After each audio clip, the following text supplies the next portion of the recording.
Welcome to the 351st episode of the Videogames podcast, where we talk about any game at all, including new stuff, old stuff, and anything in between.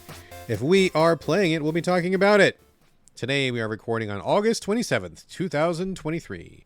My name is Brad Galloway. I'm the editor of GameCritics.com, and I'm also 50% of this here show.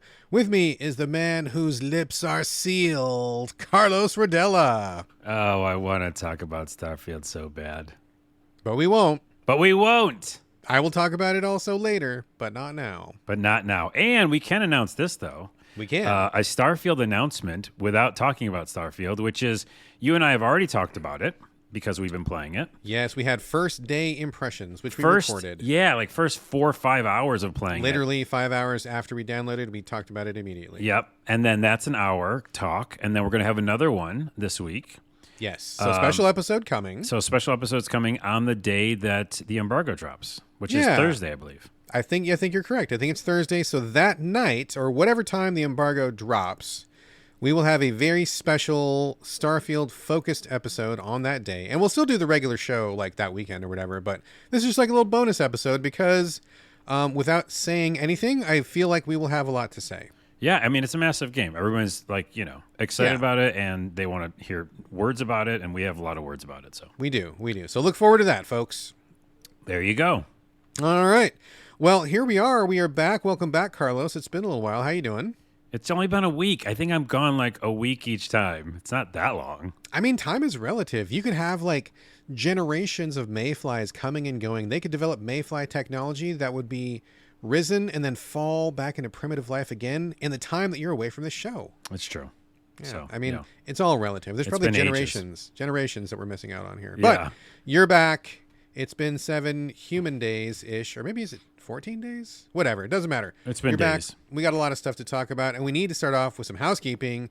Folks, you know that Carlos and I share a virtual living space divided down the middle with a strip of duct tape. His side, my side. Things are a mess. Not so much of a mess, and we're going to tidy up anyway. That's right, it's housekeeping. Carlos, I've got a couple things. Maybe not a ton of things, but I got a couple things. What do you got on your side, Carlos? I got a couple small boxes, but the big, huge, just destruction of the room in the back there, all these crazy, furniture and boxes and things. Destruction of the back there. That sounds like a bad date. Well, it's a destruction of our room for sure. Yes. It's Gamescom. That happened. Oh, shit, it did happen. Yeah, opening night live, which is Jeff Keighley's show, and, just so much stuff to unpack there. I don't think I'm going to unpack any of it this episode.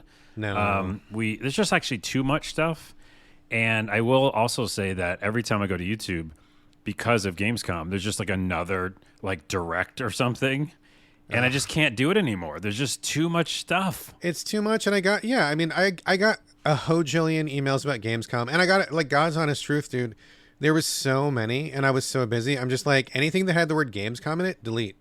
Because nothing's coming out right now. It's all about, we're announcing for December, we're announcing for 2024, and I'm like, bro, that is so far away. I don't have bandwidth for it, so I was deleting those. And then I got something about there's another fucking Steam thing coming up. Some other Steam Fest. Is it? Oh my goodness, I don't know. I forget which fest it is, but it's another fest, and I'm like, I can't. It's too much. I can't. Too much stuff should be the name of the podcast. There really is too much out there. I'm gonna write that down. Opening night live, though, I will say a couple notes I took down. One, they had another person rush the stage, which is the second time in a row now for Jeff. I thought they were gonna button that up and not let that happen again. Well, I don't know. How do you do it with security? I don't know.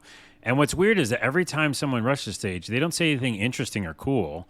It's the same thing about Bill Clinton and just weird stuff that doesn't make any sense. And then this guy yelled about GTA 6 wanting to play it. So it's stupid. Suck. How dumb. Anyways, a couple of highlights, though. You like Little Nightmares, right? That game? Yeah, I do. Little Nightmares. Yeah, I do. Yeah, they showed the announcement for Little Nightmares 3. So that was kind of cool. That's cool. And unexpected. But a ton of stuff he showed at opening night live was just a lot of free-to-play games and games as service games. And I don't know, a lot of it's paying the bills for him. I'm sure. But it just wasn't really, exciting or anything like that. I don't really have room in my life for those. No, they do take up so much time, too. The other thing that looked interesting, though, was that, speaking of kind of a free-to-play, I don't know if it's going to be free-to-play, but it's the Crimson Desert game. It just looks beautiful. It's like a melee RPG, action RPG game but I know it's this kind of games as a service game. So I feel like we had Black Desert, and then we had Online, that other one that yeah. what's the one we just played that was just in the desert recently? Black Desert Online. No, the other Oh. one. It wasn't a free to play. The one where you we argued about whether you got the Oh, money in the Atlas first- Fallen. Atlas Fallen, that was Yeah. in a desert. Now we got Crimson Desert. There's also Yeah. Sandland is coming. Everybody's Yeah. on a desert kick right now. Maybe because they know the planet's going to turn into that. Oh, Jesus. Little peek in my future. Fuck. I know. It's hot enough. Anyways. Yikes. Anyway. And then let's see. What else did they show? Oh, by the way, in that, they showed the Starfield live action trailer, which I thought was done really well.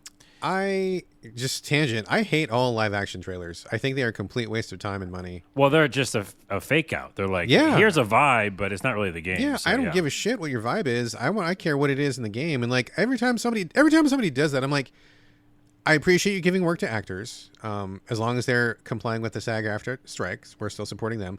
But like, it's just a waste because it doesn't matter because that's not what the game is. And I feel like I never watch any live action trailers. And every time Pierre sends me one, I'm like, this is garbage. Don't send this to me. Yeah.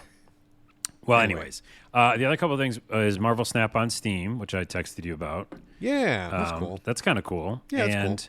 Phantom Liberty they talked about, which is the Cyberpunk DLC coming very Oh soon. yeah. I thought of you immediately when I saw that. Which is so funny because they really went into depth on all the new weapons, and I was like, oh yeah, I'm just going to use my knife. Did they name check you during that presentation? Because I feel like they should.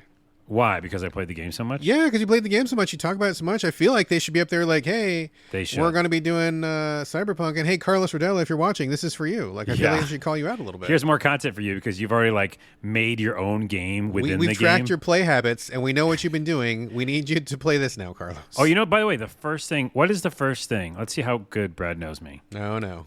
Although I don't think you'll know this, but what do you think the first thing I'm going to do when I boot up Cyberpunk when the DLC patch has been added?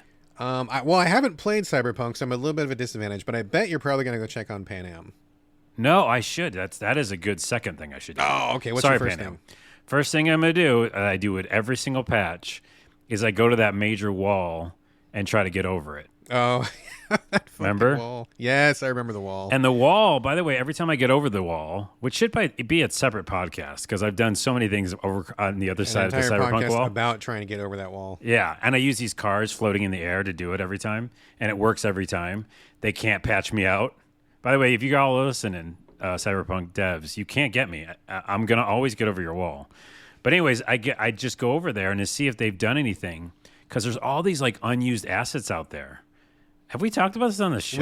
We have talked about this before, yeah. And there's a farmhouse and a town and stuff, and they a lot of static NPCs. It's just the storage area for the shit they're not using. They just got to stick it in there somewhere. Some of it is, and some of it actually looks like it's functioning, like it's a real town. But anyways, I always go over there to see what's going on. So that's the first thing I'm going to do, and then I'm going to kill everything with my knife because my knife does 5,000 damage. Right. So well, I'm looking forward to a report from what's up with Pan Am because I know you guys had a thing going for a while. It kind of cooled off a bit, and then maybe there's something there. We still got something. It's just we haven't talked in a while. We just need more content. Yeah. There are a couple of things besides Gamescom, and again, a million things are happening, and we're not going to cover them all. I'm sure other big, huge announcements were made or something, but Warframe is making Soulframe. Soulframe, yeah, I saw that. I don't know. You like Warframe a lot, didn't you? I love Warframe. I love Warframe. Warframe is fucking fantastic. But the problem with Warframe is that you have to keep up with it, right? It's very huge. In fact, it's so huge. I know I mentioned this in the show before. I wrote a beginner's guide for Warframe. And even the Warframe devs retweeted it and stuff. I had a lot of people who read it because a lot of people were interested in Warframe and had no fucking idea how to start playing. So I wrote this whole guide and I got into it. I played more than 200 hours of it. I finished what was at the time the main campaign, which is huge. And then I stopped playing for a while. And when I came back, I didn't remember how to play. It was all new. They had improved so much, added so much. I was like, I'm lost. I need someone to write a starter guide for me because I don't even know how to get back into this now. So I love Warframe so much. And every time I think about it, I want to come back to it, but it's like its own thing, right? Just like I don't have time for the free-to-play games. I don't have time to really keep up with Warframe as much as I love it. And I do love it. I think it's great. I really do. Right, but that's what Soulframe is going to be the another thing to get into because it's an RPG version of, that and kind it's of totally thing. different. It's like Humans and Medieval something. It's not even remotely like Warframe. No, from what I mean, saw. it's not supposed to be. It's supposed to be like an total RPG. different. Yeah. Yeah. So, anyways, I just bring it up because you say, they did it really well and that kind of ecosystem really well. So if They they do did. that with action RPG, then, I might check it out. I mean, I'll check it out too. I really support Digital Extremes. They're a great developer. Your buddy that does the no clip stuff, he did a really great documentary on them. That was really interesting. Oh, yeah.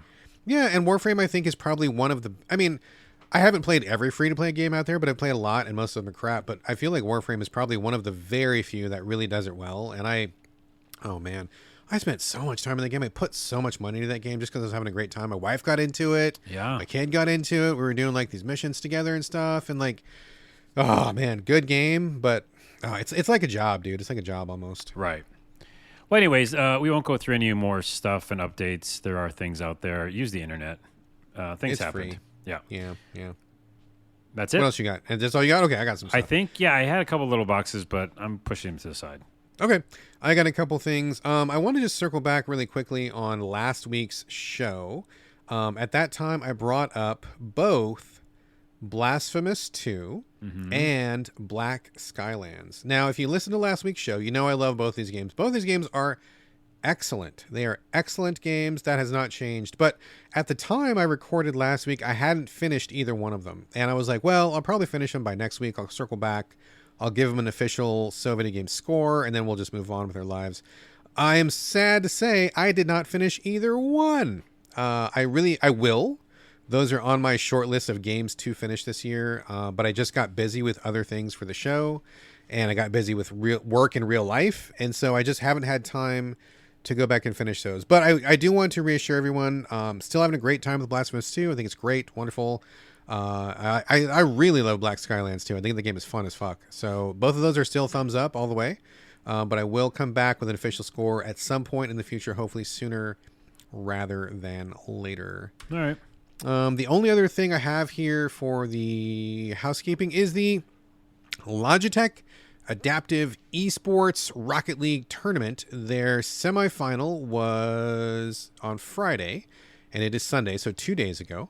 And I want to just get the word out there. This is a great tournament for any players with disabilities to participate. They have 3 different categories of disability, and then you can get in, find your right category, you can compete, and then they're offering, I think, a $25,000 prize pool for the final, which is next week. I am doing the ASL, American Sign Language Interpreting, for that show, so if you tune in, I believe it's uploaded to YouTube. You can watch it. It airs live, and we do it live, but you don't have to watch it live. You can go back and watch the recording, so you'll see me there doing my thing in the little corner if you wanna follow along. But it's a great program. It's a great opportunity. I think it's a wonderful starting place to show that gamers with disabilities can compete just like anybody else can. And man, I suck ass at Rocket League. I don't know if you're any good at Rocket League, Carlos. I'm bad. I'm terrible at Rocket League, and when I'm watching these people play, I'm like, holy shit! How are you doing this like aerial flip reset and like the shots that they make and the demolitions on the go? And I'm like, oh, dude, I got nothing. You guys would roll me so hard if I played you. So we're not going to do that. But anyway, the Logitech Adaptive Esports Tournament is up. You can watch you can watch last year's.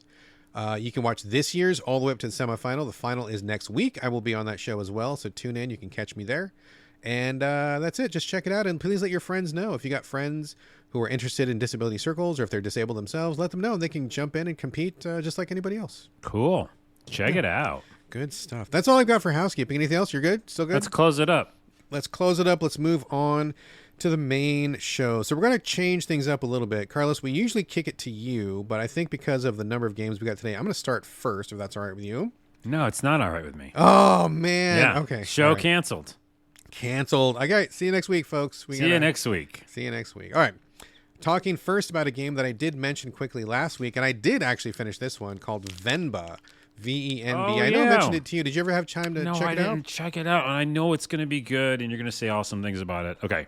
Yeah, okay. So this is my official So Video Games review of Venba.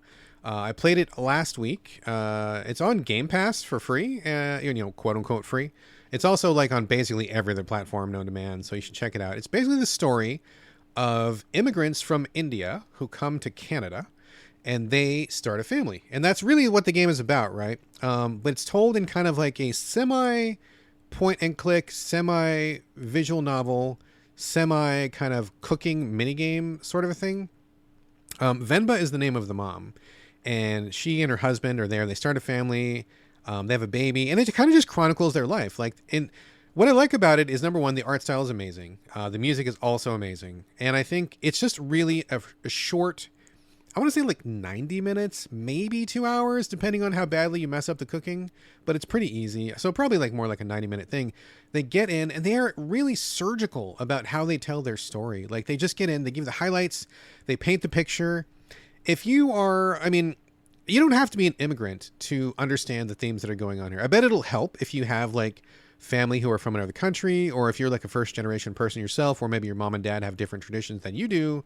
And you're kind of caught in the middle. They explore that quite a bit. Their son, his name is Kavin, Kavin, is kind of that first generation kid where like he's growing up in America, was born in Canada, and growing up in Canada, but his mom and dad are from India. So they have this kind of culture clash going on, and they do their best to raise Kavin. And it's really good. They have these moments in the game. I'm not going to spoil anything, but you know, I've got 2 kids myself, and you know, I'm a parent, and having kids is just like, it's like its own thing. And I think that maybe it'll hit different for people who have kids, or if you are an adoptive parent or a foster parent, or if you are a parental figure. I don't think you need to like biologically have kids, but just like if you've got a younger person in your life that you're kind of looking out for, and that you know, I feel like you're going to really connect on this a lot. Like, some of the discussions the mom and the dad have in this game totally got me, dude. Like, it was like they were reading my mind, dude. Like the same shit. Like, really universal themes. And then on top of that, just the cultural stuff was really great. I got to say also, you're going to want to go find an Indian grocery store right after you finish this game. I thought because, so. Oh, fuck, dude. All the food they make, I'm like, oh, fuck. I'm hungry. I want some Indian food. So my wife and we are going to locate an Indian grocery store. We've got a couple around us, fortunately. So we're going to go do that. And I want to make some of the recipes they made in there. And it looks like, I mean, obviously they simplify them for a video game. I get it's not that easy. But like, some of those, I feel like we could probably do those. Me and my wife are pretty good at cooking already. So I feel like we got the skills to pull it off. And man, I'm looking at some of those things. They did this one biryani dish. And I'm like, I need that like right now. Okay, I need it. Real quick tangent on Indian cooking. Mm-hmm. I have a lot of friends who are Indian, and a lot of friends in my last company I worked at actually directly from India came over. Okay. And then actually cooked me a meal. Oh, so man. I have firsthand experience. Biryani's tough. Okay, so biryani's tough. So don't be like, oh, I'll just cook up some biryani. No, biryani's a tough one to I get don't think right. I'm going to nail it, but I feel like we could try. Like, I bet we could get there within like 3 attempts. Here's what it is. You'll have the Brad version of chicken biryani. Probably. Because when I was, these guys were working on it like for a while in the kitchen, and they're like, it's not quite right. And I'm like, shit. Like, what is it? There's like this certain thing to get biryani right. But anyways, sure. Things like, the basic stuff, and a lot of like tikka masala, I think, kind of stuff. As long as you can get the sauce right, it's really about the sauce with those. Oh, yeah. India is all about the sauce. Yeah, and the spices within that sauce, that ratio. Exactly. And then the chicken being good chicken. But I remember last time they cooked for me, it was halal chicken too. Oh, okay. I don't know if that makes a difference. And to all those people out there who listen to us who only eat halal, I'll say this. It felt like it was different. It felt like it was better, because what they told me is that, and I'm not sure if I can make getting this right, but this is what I heard, that when you have a chicken that you've killed and you prepare it like in the halal style, you bloodlet it, which means like you just let the blood out in a certain way. Sure. And it's not it's butchery kind of thing. And the fact is, the energy, this is what they say, the energy stays more in the chicken. It's like the whole life or soul hasn't left it. And so when you eat it, they said it gives you more like energy.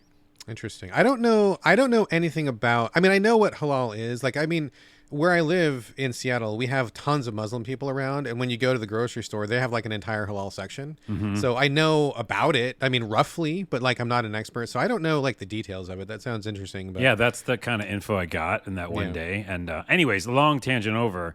It's hard to cook it good, but anyone can like prepare it. Yeah. Yeah, I mean, I'll probably do a shitty version and then maybe like a slightly less shitty version. And then maybe like the 9th time we do it, it'll be pretty okay. Right. But the shitty version's going to taste great probably. Yeah, probably so. But man, it looks so good. So anyway, you're going to want to find some Indian food like stat. Like, in fact, maybe get some before you play the game so that you can just like immediately pivot to eating right after. That would be a smart move. But I love the art style. I love the story. And like real talk, like I said on the show last week, like I cried like twice in this game and it's like 90 minutes, dude.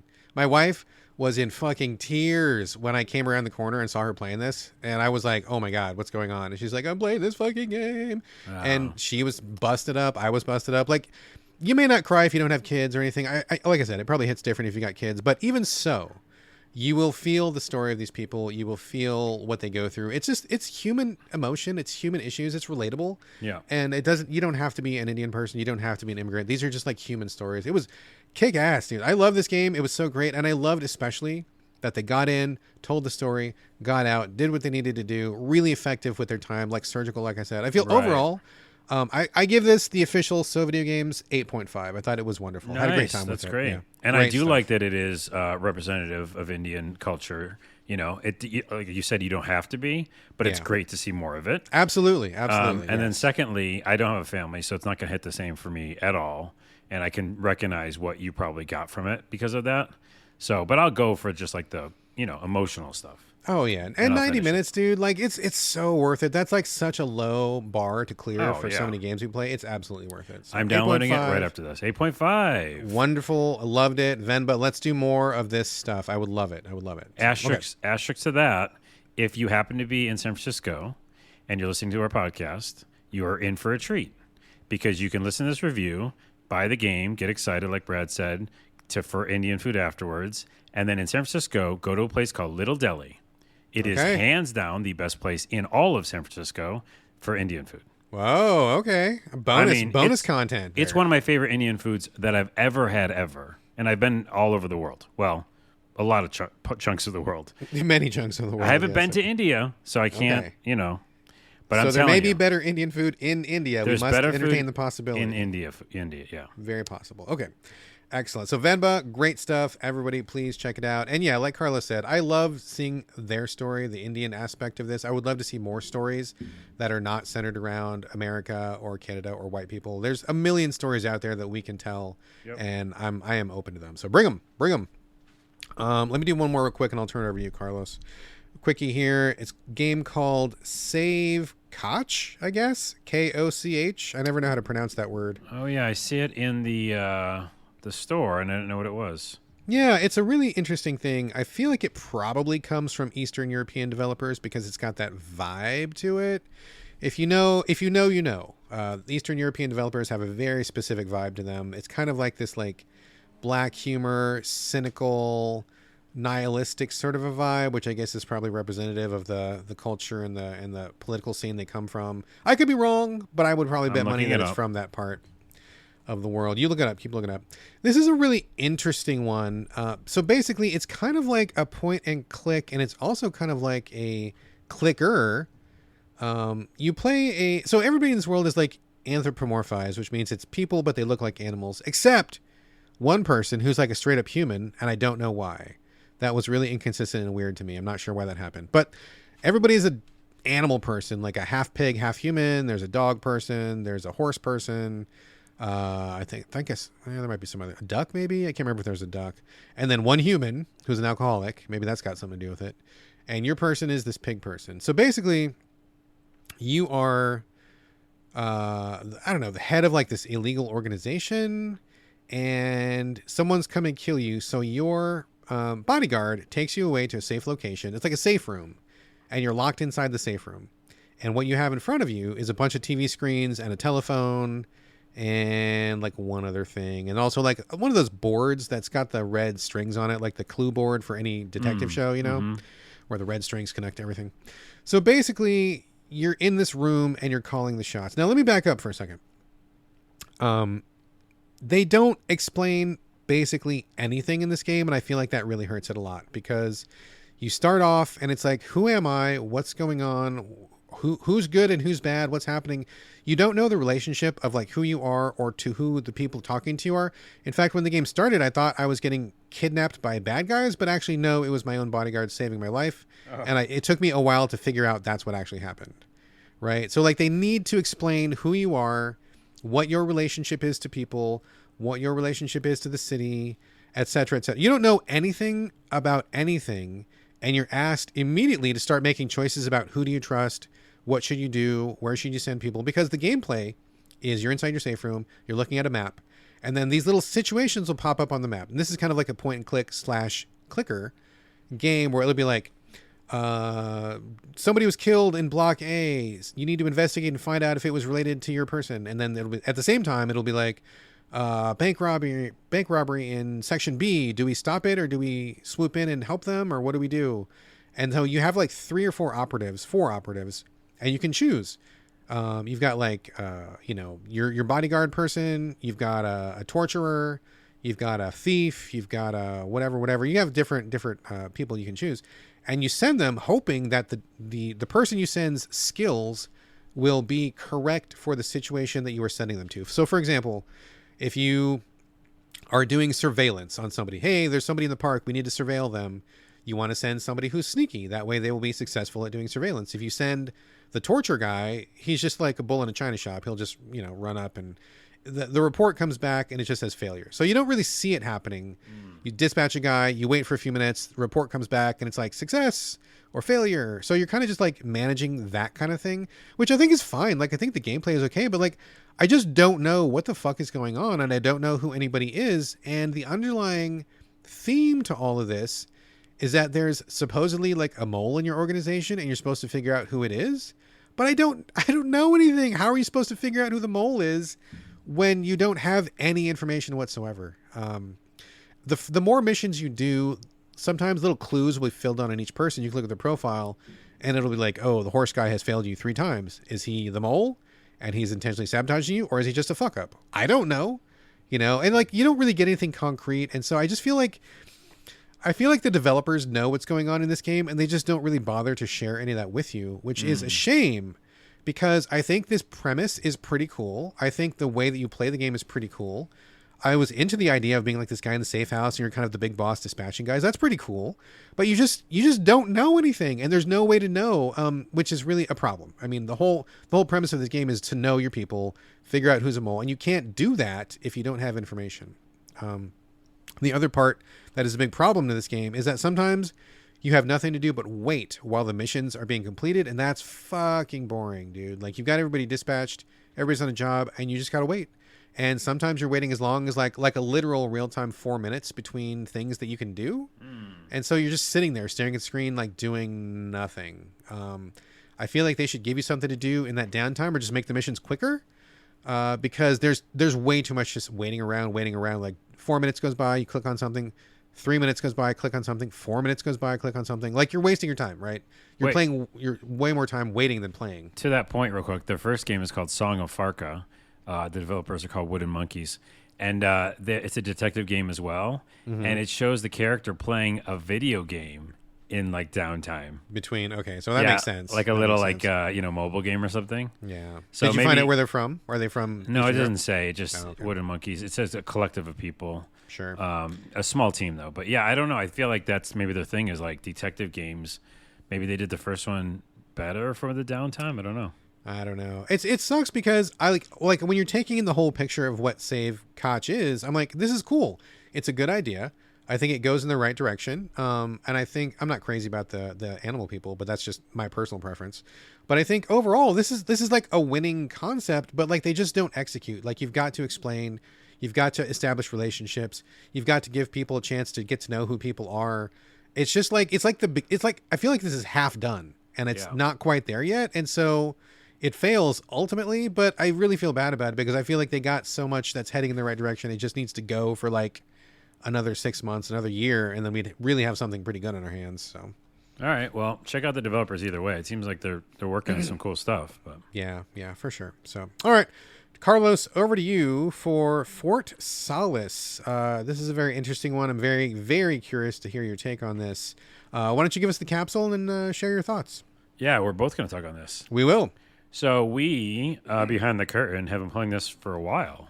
We got code a long time ago, which is great. I love getting code early. That's wonderful. It was a while ago. What is this game? It also a game made by 10 people. I know that specifically because I remember them talking about it at Gamescom. Oh, okay. So this is 10 people big team. working on a passion project for them. They also said I didn't mention this, but I did see a little bit of them on Gamescom. They talked about how they, in the pandemic, were, I think, working on a lot of it. Okay. And this idea of them watching Netflix shows and kind of just binging stuff while they couldn't go anywhere was kind of part of the process when they were writing it. So that's what this kind of is, this game, which is a few different chapters. There's 4 chapters. And they're like, these kind of TV show things where you're playing the game. Yes, it's a third-person game, which I'll talk about. But you're also kind of like just taking it as much as you want so that you can stop whenever you want and come back to it. So you're kind of saying they have kind of like produced a game that resembles what it kind of feels like to watch a Netflix show. Yeah, Okay, yeah, and that's gotcha. what they were saying their kind of like inspiration was. So that's the inspiration. That's the team. Fort Solis or Solis, a sci-fi game. It basically takes place on a planet that there's all these kind of cosmic storms going on around it. And you and another woman are on the planet kind of just checking up on stuff as you do. All these different kind of outposts are there, and you're just kind of checking up on them. Like a bit of maintenance, dude. Yeah, maintenance people. And then at some point, some sort of like weird occurrence is happening at one of the stations. So you, as the guy character, decide to go out and check on it. And she stays back at wherever you started from and gets on the radio with you. And so this game very much plays out like a third-person sci-fi Firewatch. Yes. So if you remember Firewatch, it feels like that. 4, not a spoiler, really, but 3 chapters it plays out like that. Okay. And then it changes.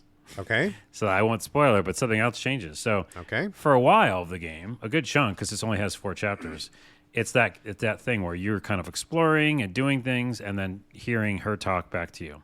Quick question. Did you finish this or not? No, I'm in chapter 4. I'm in the last chapter. Okay. The only reason is because of other games that mainly Sure. Starfield. There's too much to play right now. Yeah. So, but I'm gonna try to finish it tonight because it is short.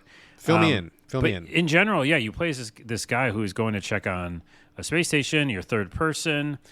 You walk around and can pick up objects. The idea of this game is it's gated by the things you interact with. So if you interact with a computer, then you learn some information. Now a door is open. So it's not like just going to where you want. It's more about like, again, they're really telling you the experience to have by having, just you walk along, you find objects, and then once you interact with them, then you can keep going. So it's very like paint by numbers, very linear experience. Which is not in and of itself bad. No. It's, again, they're trying to tell the story in these chunks. Yes. The first thing I'll notice, by the way, when I put it on was I had turned off all the lights. It was in the evening. I think it's beautiful. Like, I think visually it's stunning. Yeah, it looks good. And it's just kind of got its own style too, which I always like when it comes to art. It's not like sharp outlines or anything and cutout stuff, but I just feel like it's got its vibe. Like it's got independent film or something. Yeah, it reminds me of some like some sci-fi movies I've seen where the future is kind of like, it's not like Apple streamlined, but it's like pretty streamlined and clean. They've got a definite like sci-fi vibe that I think will resonate with anybody who watches sci-fi films. Yeah. Oh, you know what? I just remembered. It's like a Blade Runner 2049 or something. Okay. Like it's kind of got that vibe. Anyways, you go to these different places. You're finding some creepy stuff's happened at this station, which is very par for the course. It is not a Dead Space game. It's not a run around and jump scares and monsters. There are a couple things that startle the character, but it's not supposed to be like a jump scare. And there's some pretty some intense stuff that is at the heart of what is going on in the space station where, people are missing and weird stuff has happened without spoiling anything. So that's really the whole game is you just start walking around looking for stuff until... Basically like Walking Simulator Plus, basically. Yeah, but until you pivot and then near the end of the last chapter, something else happens. But Okay. So, but the number one thing that you're going to say, and you've been waiting to say this whole time, is that you walk too slow. That is a problem. If it's going to be this experience where you're walking around doing things, just give me a jog button. Just give me something that lets me move a little bit faster. It's inexcusable. Like this game is I enjoyed a lot and I like the atmosphere, but it really pulls things to a halt when it's even slow to turn. Yeah. I just want to turn around the corner to hit a button that they want me to hit. and it takes a while to get there. So that's a real drag. And then other than that, like again, and that's something you might say as well, but the atmosphere is there, but it's tough to keep going because there's nothing that really compels you, I think. There's a mystery and you're interested in it, but I'm guessing that in the last act, I'll be very interested in it, but it's tough because that's a bunch of hours where you're not super interested. Right. So I think that I was picking up things, I was learning things, I was watching video calls and listening to messages, but I didn't care that much, and I was going too slow. So that was a drag. Gotcha. But now it's just picked up. Like some real big action piece happened. Again, quick time events, nothing really running around and jumping. So that's not this game. But now I'm very interested in the plot, you know. So Gotcha. I just think it's a little too late or whatever. Like they should have probably like done some of that stuff earlier. But that's my short idea of it. I really like it. It feels like an independent what they wanted to do, film or Netflix show. But I just think I wish it would move faster. It's interesting that they brought up the Netflix thing because I feel like pacing is a huge problem in this game. And I feel like if they had done a 2-hour Netflix movie, I think this thing would be pretty killer. Yeah. But because they have stretched it out to be like a 4 or 5 hour Netflix miniseries, they missed the boat because when you do a miniseries, even though you're having the ultimate beginning, middle, and end of the story overall that stretches across all the episodes, you must have some kind of action in each episode. Otherwise people nope out. Like you can't just like stall for time. And I feel like I got halfway through the game. And I just was so kind of like bored and there wasn't enough pulling me forward, exactly like you said, where okay. So about me, fair disclosure. Hold on. Before I go to about you, to that point, yeah. I think at the end of every chapter they did do something that was like a new thing. Because at the end of chapter 1, there's a thing where you have to go into an event. Yes. And that's a new thing, right? Then at the end of chapter 2, I don't know if you got there, there's a really big thing. So they did, to defend them, they do put little punchlines at the end. A little bit, but I feel like you need more than just like a stinger at the end, right? Like, right, I feel like leading up to it is pretty flat, right? Yeah, and I get that. Again, just to give the developers a break and to out myself a little bit here, anybody listening to the show knows one of my least favorite things to do in any fucking game is number one, read files. I hate reading files. I hate watching videos, and I hate key cards, and I hate being lost. That's like a lot of this game. Like those 4 things are the bulk of what my experience with this game was. Now I will say, I will give them credit. Most of the files you find are pretty on point. Like, you know, like they make sense and they're not super long. You're not reading a ton of them, but even still, that's kind of the meat of what you're doing, at least for the part that I played. Well, and the videos flesh out the story. They do, So. but also it's like super passive. I will say, like when I started this game, like they had me in, right? I was hooked. The way I know, it isn't starts that beginning so good? Yeah. The beginning is so good. Like you're doing this maintenance, the storm's coming, you're talking to your friend, you see the friend, so you establish her presence. You do this really long, slow, spooky drive out to the thing. Like, it's like, yeah, man, it's cool. And even when you start like in the first level, like they still had me because you're feeling like the guy who's like, hello, is anyone here? Where's everybody? And you're walking around and it's all spooky and shit. And it's rolling and rolling and it's going really well. And I think that would have really fed into like a 2-hour runtime. But the problem for me is like, as soon as I got to the main complex, it's like, you cannot go here. You need a level 3 key card. You need a level 4 key card. And I'm like, oh no, it's one of these. Where I just feel like they are padding for time by making you find the key cards and by flipping the switches. Like it kills the experience so much. And I wish spooky games, survival horror people, or whatever, anybody who's in this like vaguely unsettling genre, like it feels so much better sometimes when your person is just rolling along, or maybe like, you know, find like one key or something. Yeah. But like, you don't need like all these like flip this switch, come over here and do this other thing, get this other key card and find this, like find the battery. And I'm like, dude, it's too much bullshit. Like you are completely negating the mood and the tone and the vibe you're building up. And I'm like, this blows. Like this blows. They're hiding areas that you can't go to yet is what they're doing. Yeah. But I feel like they could have done that differently. Like a quick answer is make it a different building. Yeah. You know what I mean? And then this building, you can check it all out, right? Exactly. I think that's one way to fix it. Yeah. But, I mean, I think it's a great idea, dude. Or even just make it more linear. This game is already really linear. So instead, just make it more of a straight line that you build tension and build tension and build tension rather than oh, I got to find the level 5 key card now, and I got to get the level 3 key card now, and all this other stuff. I did have to backtrack a bit, yeah. Yeah, you backtrack a pretty fair amount. And I will say one thing that also killed this game for me, I probably would have played longer, is if the map was better. The map eats shit. Oh, the map is map. Incorrect. There's a bug in the map. Oh, it doesn't even show you where you are, really. No, it doesn't. It shows like an area where you might be or something. Yes. Ugh. It's like one of those, you're building, if you look at your map, the building is divided into chunks, and it'll say you're in chunk A. But where in chunk A? I don't know. Which way am I facing? And they don't even tell you where to go. So, like, I got to a point where I found... Oh, I flipped a switch or something. I forget what it was. I flipped a switch, and it's like, and the guy's like, okay, I should go back to XYZ.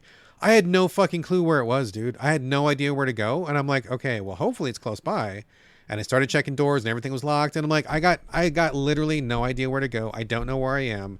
What I need is some kind of little indicator for me to go. And I would go. Like, if I knew where to go, I would go. I would have kept doing it because I was kind of into it. But when I hit that point, I'm just like, I'm not going to sit here for who knows how long it's going to take me to find. And you walk slow, you turn slow. I'm hitting these doors that need key cards. I don't know where I'm going. And it just killed everything good this game built up for me, dude. Just killed it. Wait a minute. Is that the moment you noped out? I feel like it is. Yeah. Okay. It is, yeah. I can't, I don't know where I am. I'm stopping this game. That sounds right. That is me to a T, dude. To pile on one more con then, okay? My overall thinking of this game is that I still like it a lot, and I'm going to finish it. So there you go, right? Okay, but good. the other con is, and this is definitely a minor spoiler if you want to jump ahead for a minor spoiler. Jump ahead 2 minutes. 2 minutes. The woman who's on the radio, I'm not going to spoil anything else about that, but for the most of the game, when you're just the guy doing the exploring, she is like trying to be funny and kind of add like stuff, some little jokes. It might be zombies, blah, blah, blah, watch out. And then at some point, really horrific stuff happens, right? And stuff you haven't seen in the game yet, that I've seen. You know, with death and stuff and some bad stuff, right? She still starts making jokes. Oh, really? She gives it for a minute. She gives him like I hope you're okay, but you know. And then the next minute you roll around the corner, because again, they didn't do the narrative, like, what is it, pipeline. They didn't look at it probably well enough, I don't think, because like 2 beats after a serious thing happened, she's talking about zombies again. Back to jokey. Well, you can't do that because the whole idea is you built up this really cool, creepy ambience. Yeah. So I feel like that's just a failed. Just undercuts the whole thing. Yeah, exactly. Yeah. Well, you know, it's funny you say that because I was literally just about to praise the voice work. I mean, I didn't get as far as that to where she's misreading the tone, but up until the point that I got, like, I think the guy's voice work is great. I think her voice work is actually excellent. I think that she is a newcomer. I believe I read something about that where she's doing, she's not an established voice actor. I'll just put it that way. Well, but good. She does a great job. I mean, I think that's probably more direction than the actor's problem itself, right? Like, but her voice is good when she's doing the jokes when it's appropriate. I was like, oh yeah, this is great. Like, I love this. I love having her talk to me. It feels real. Like, it felt very on point and very like believable. Yeah. And that helped support the experience for me as far as I got. There's also the video logs, which are done by an established voice. Is it Troy Baker that does those? I think he is in that. Yeah. So obviously good job, whatever. But so up until that point, I think the tone was great. The voice work was excellent. I think when you're in the part of the game where you're just moving forward and the guy is searching and there's not really any barriers in your way, you're just kind of discovering and exploring things. That's hot, dude. That's good stuff. It's, for me, when you get lost, you start to have to backtrack, you don't know where you're going, you're faced with like finding batteries and key cards and switches. That's when it just falls apart. And I would really encourage, maybe not these developers, because I think it's maybe too late for this particular game, but maybe for them in the future or other developers listening, let's get away from that. Okay. Like, we were doing that in Silent Hill like 20 years ago. Like, let's change the paradigm on that. Let's do less key cards. Let's do less switches, less chest shaped keys. Even Resident Evil's kind of backing off of it a little bit, right? Let's do something else. And let's just go with the narrative flow, dramatic flow, build up energy, build up scares. Let's do that instead. Cause man, I'm fucking out when I got to find 17 key cards, dude. I agree. I mean, I don't want in any game ever again, ever. Like, I don't want any sort of key to a door or a chest or anything, really. I will talk about Baldur's Gate again, and there's keys to chests in that because it's an RPG, D&D. But actually, to that point, in that game, because it is very much like D&D, you can just smash a chest. If you don't have the key. Lockpick too? You probably got a lockpick. You can lockpick, right? But you can also just like fuck it, smash it. You can also take it with you and unlock it later. Maybe a magic spell to unlock, possibly. I would imagine so. The point is, you can do like 15 things to it. Right. You don't need to find the chest-shaped key. But yeah, I don't want any like horse head keys. There's literally a horse head key somewhere in Resident Evil. I'm sure. Yes, there is. So, anyways, I think that you're right. The voice acting's great. I just think that pacing was off. Yeah. But besides that, and this twist they just did, it definitely made me want to finish it. So I think they did a lot right. Pacing's a little off, and the character just has to go faster. And by the way, they could patch that. Like that part they could patch. Yes, the walking big speed. Of a crazy walking speed. Yes, update. They could do that. Please do that.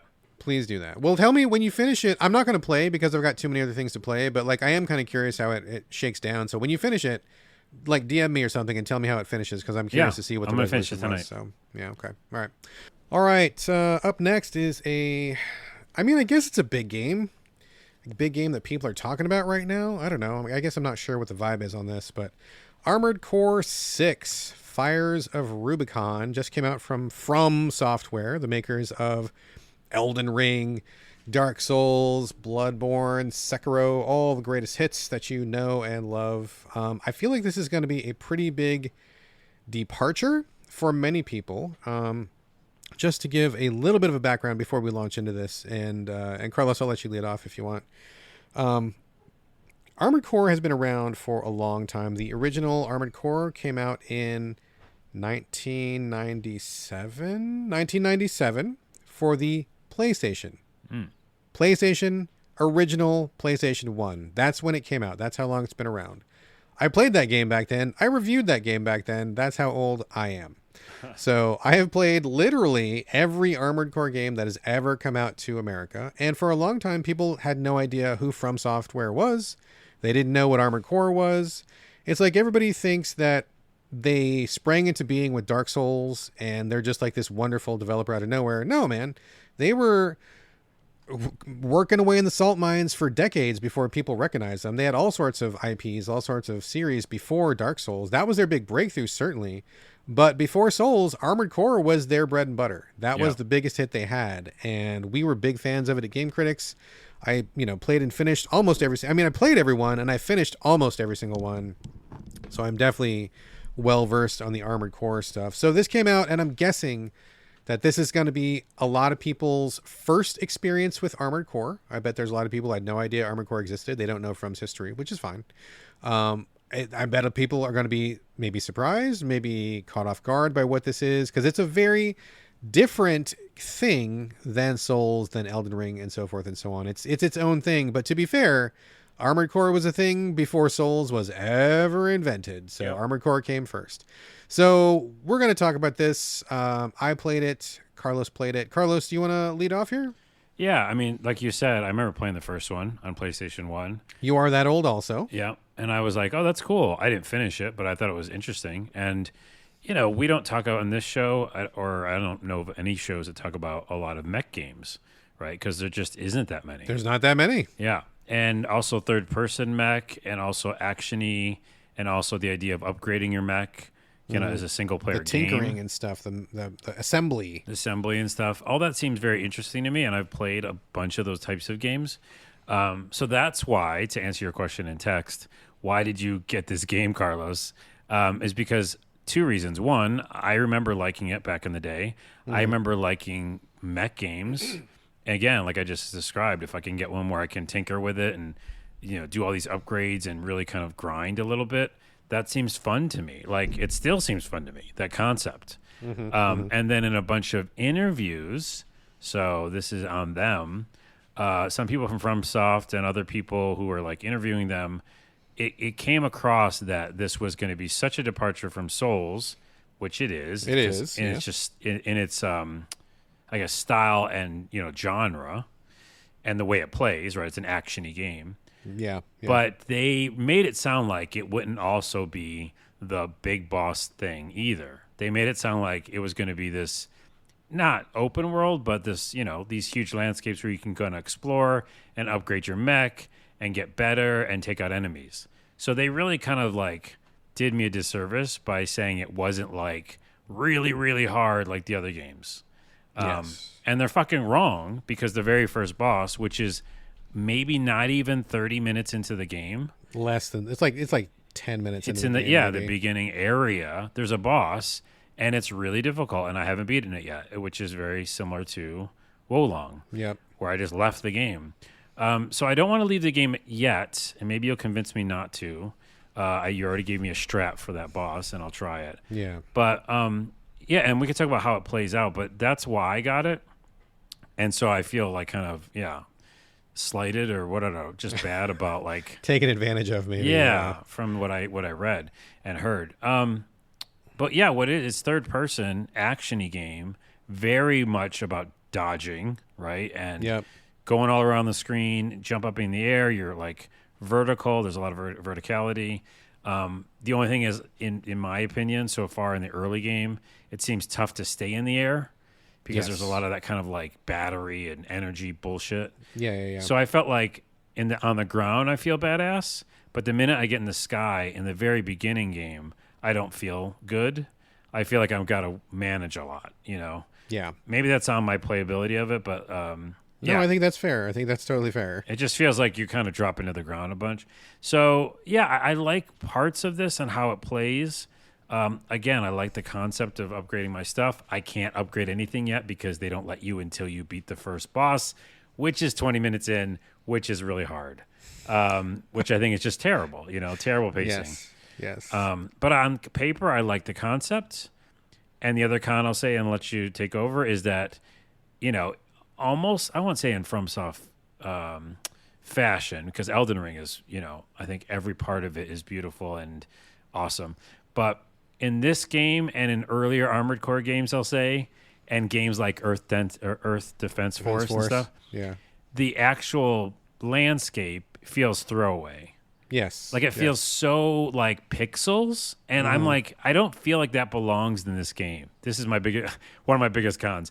We're in the 2023. Okay. Yes, You just agreed. made Elden Ring. I know you've probably been working on this for a while. It still is no excuse. When you hit a tree and you break a tree apart, it disappears. No. We're talking. That's PlayStation 1. Okay. Go Yes. back into the past. Yes. The destruction in this game is from PlayStation 1. And I think that's just so stupid, and another disservice it does, because it takes you out of it and it goes, oh, no, this is a gamey game. You're playing a gamey video game. And to me, that just really bothered me. Yeah. Did it bother you? Like literally the first section you get dropped in is the woods or something. Yeah. And you fly in any direction and all the trees just disappear as you hit them. Yeah, man. I'm nitpicking there, but No, I don't think you're. I think that's a fair criticism. like a right? city, there's like city skylines or whatever, Yeah, pun intended, and all of the things you hit just kind of like go away. It just doesn't feel like a world at all. I fully agree. So I love Armored Core the series in general. I will say that I'm having extremely mixed feelings about this one. Everything that you said, I agree with 100%. I feel like, okay, so just to back it up again, this is like mech tinkering : the game, right? And the whole point of Armored Core has always been, you get your Armored Core is the chest piece. That's the core. And so the point of the game has always been, do missions, collect extra parts, different heads, different arms, different legs, different backpacks, different guns, etc., etc. You can mix and match as much as you want. You can replace generators for more energy. You can replace boosters for more time in the air. You can have a radar. You can have lasers. Whatever, dude. Like whatever. This is the most mech tinkering series that has ever been. And I think in that particular aspect, I think it's fine. But there are other aspects to this experience which feel frozen in time. I feel like, oh, right. yeah, I was genuinely expecting this game to be more of a step forward than it is. It feels like I could have been playing this on the 360. It feels like I could have been playing this on the PS2. I mean, if you take aside the graphics. Now, the graphics of the mechs themselves, the cores, they look great. I mean, I think the mech designs are awesome. Like all the little pieces and the guns and the way the legs go and where the boosters are. Like they look badass. Like these mechs are just, it's shit. They're really good. But everything else about this game, I mean, I'm not trying to be dismissive and I'm not trying to be insulting in any way, but I have to say, given my experience with the series and given what FromSoft has done recently, I feel like they cranked this one out like really low effort, really quickie. It doesn't feel like they've really put a lot into it. And I'm sure that's going to have people screaming, and I'm not trying to, dismiss anybody's efforts. I'm sure, you don't know how to make a game. It's really hard. Okay, I get it's hard to make a game, etc. Whatever. I play 1,000 games a year. I'm just saying from a critical perspective, this one feels very low effort to me. Like you said, the trees and stuff, like all of the landscapes are really boring. I feel like the controls are not exactly where I think they should be. I have some issues with controls. I have a lot of problem with the target lock dropping. The target lock drops all the time. And this game is so lightning fast. You might expect this to be like a lumbering kind of a mech warrior kind of a game. It is not. This is like anime fast, laser swords, shooting missiles in the air, dash, dash, dash, flying around. And I feel like the target lock just sucks ass so bad. Like I'm constantly fighting the camera because the enemies you fight are so fast and they get behind you so quickly, and you've always got to be ready to dodge or to block if you have a shield, I'm constantly like fighting the controls to where I just don't feel like they're up to par. Hey, real quick on that controls point. Yeah. I just feel like a lot of it feels the word is unreliable. Yeah. I right? think that's a good I don't word. feel like I've got the handle on the situation. And especially when I got to the boss, then I already didn't, have a full handle on the situation before that. Yeah. And they made, by the way, back to the pacing again, they made all the other little enemies you fought until the boss easy. They're total pushovers. It's like just hitting buttons and then they go away, right? And that's just fucked up to do that and then be like, oh, now this thing you have to got to figure out and it's really hard and it's got 1 million hit points. So I hate that. But it's just like as I'm just even doing anything like dodging and stuff, I feel like with the graphics that you mentioned, which feel almost arcadey and old, then the unreliable camera and unreliable targeting, and then I don't even know where I'm supposed to stop when I stop like boosting. Yeah. Like I have no idea when it ends. You know what I mean? Yeah, exactly. Yeah, I know So exactly what you're talking about. all of that makes it like water. Like I feel like I'm just swimming and I don't know how to grasp on anything. Probably drowning a little bit too. I'm Yeah, guessing. drowning a little bit when I get to the boss. So This I feel like game's- that's it. Yeah. Yeah, no, I mean, agree. I totally agree. I feel like this game starts off incredibly poorly. Kind of like you said, you name-checked Wolong, which I think has a very... I didn't think anybody was going to outdo Wolong for worst first level, but I feel like they played Wolong and they're like, oh yeah, we can do that too. And like, don't do that. Like, you haven't even gone through the tutorials. You don't have any real ability to change your mech around. And they give you this horseshit boss. And I can already hear people. There's already been people, I finished it on my first try. Yeah, okay, I know you did, Mr. Wonder Kid, Mr. fucking genius. But like, I think it's a really poor first boss from any reasonable metric. You don't design a game like that. You don't design a hard boss like that before the player even knows what they're doing. Yeah. Before they have any of the options. It's just a really, really poor It's choice. before the tutorials. Yeah, it's even before the tutorials, which I didn't is a even joke. get to any yet. Yeah. Yeah. So like, once you know what to do, great. You can get through that boss. I got through the boss, sure. But like, it was miserable and it took me a minute to figure it out. And it's just a really, really bad way to start because like you said, the enemies before that are pushovers. You're basically pushing a button and killing him with one hit. You get to the boss and then he just like rolls you so hard. And the tactics you think would work don't work. And it's miserable. It's a really poor way to start. Once you get past that, I got past it. I'm a good chunk into the game now. At least past the second main boss. I'm a little further than that.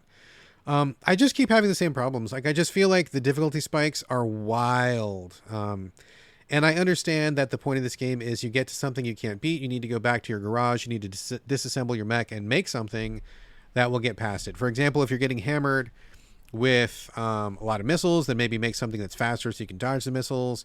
If you're not doing enough damage to something because you've got a pea shooter, maybe change up your robot so you've got a heavier gun.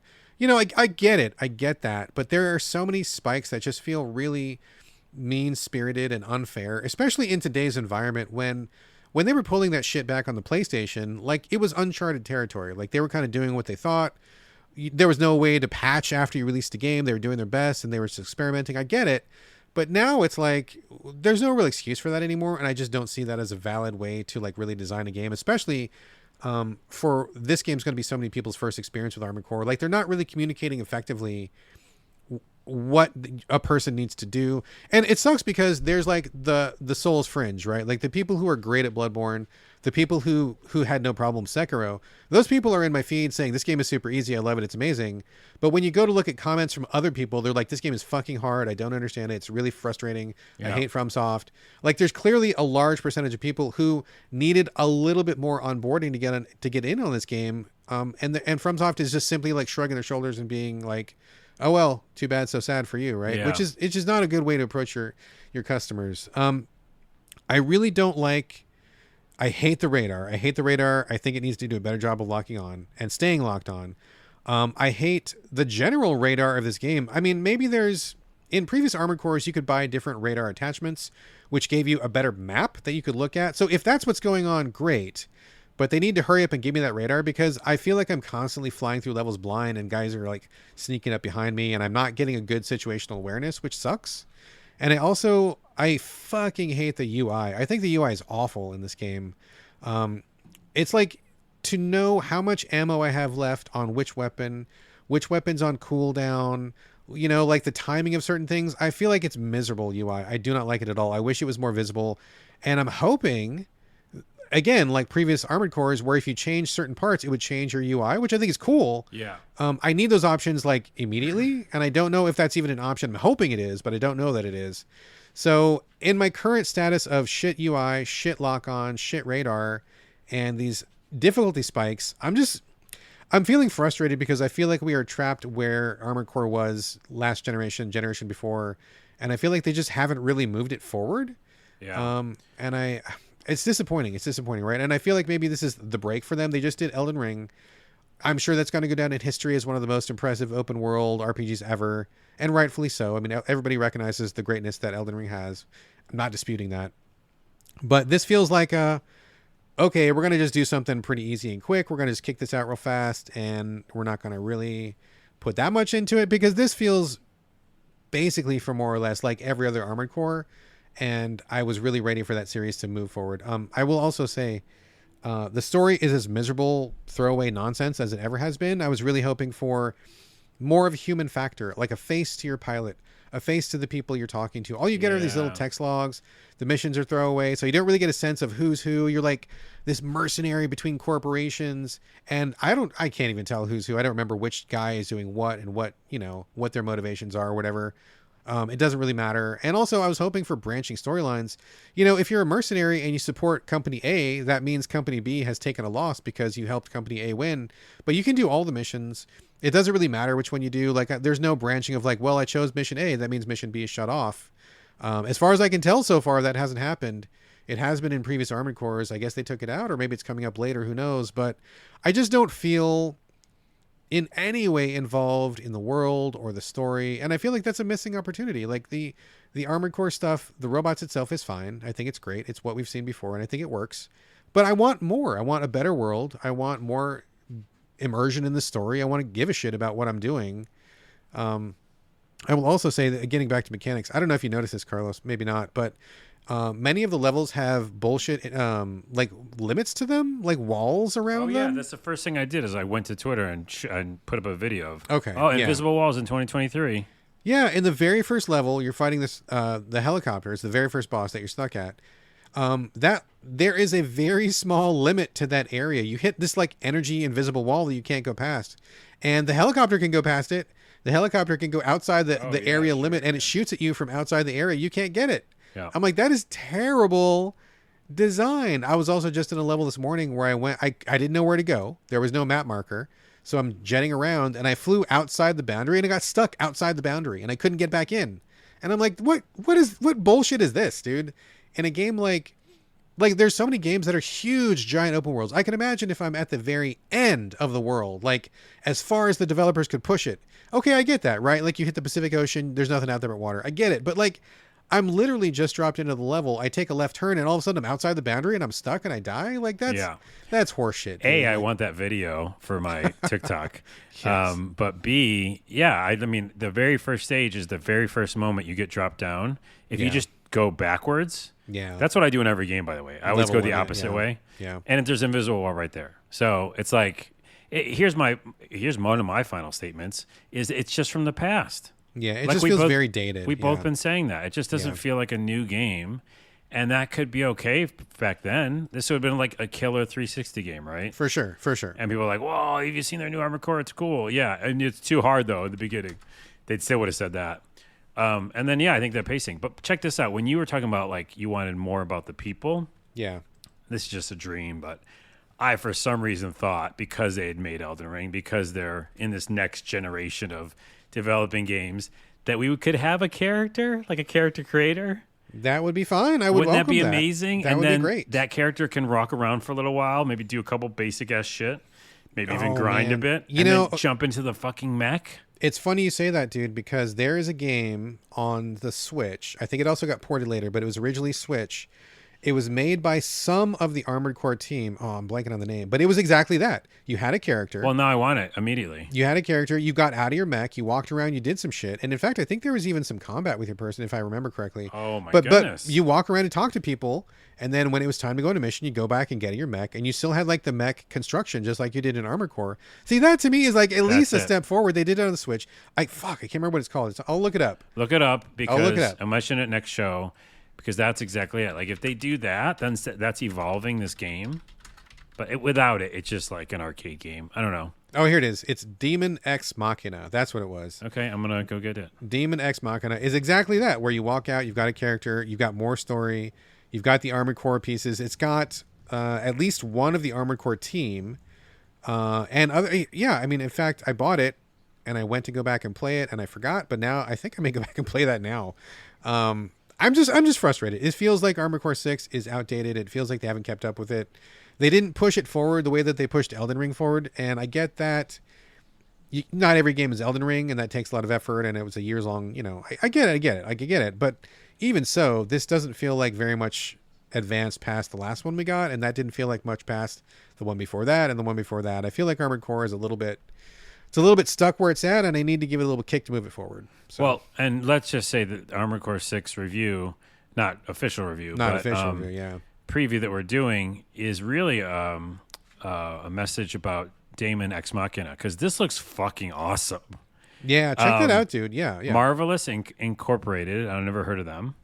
But the actual, when you said it on the Switch, I was thinking like pixel graphics for some reason. No, this is Armored Core graphics. Yeah, it is. It is Armored Core graphics. This looks like what I wanted from Armored Core. And by the way, I bet you that first boss isn't shit.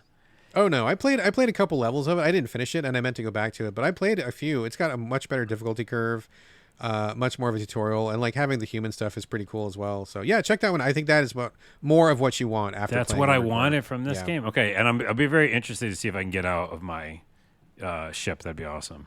You can. You definitely. I confirmed. You can walk around as a human. Confirmed. I'm getting that. Thank you. Right, there you go. Daemon Ex Machina on the Switch. I believe it's elsewhere. Steam's where I get it. Yeah. Yeah. Go for it. Yeah, no problem. Get it on Steam. That's good. So early impressions of Armored Core 6 is that it does what it has always done. It is solid. And, to be fair, like I like tinkering with mechs. I think that's a pretty cool thing. I love doing that. But I feel like so much of this game just feels trapped in the past. I was really hoping you'd have more amenities, more updating, make it a little bit more player friendly. But they have shrugged and said, oh, no.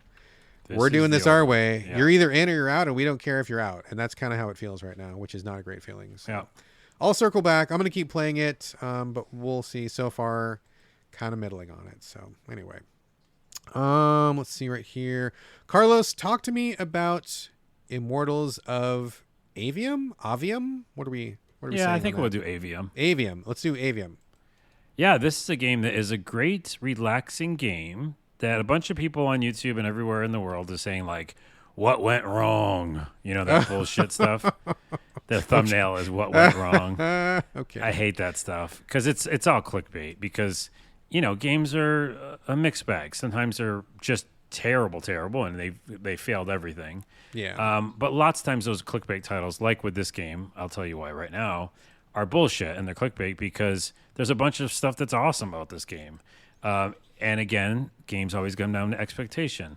But what is this game? It is a first-person magic shooter game.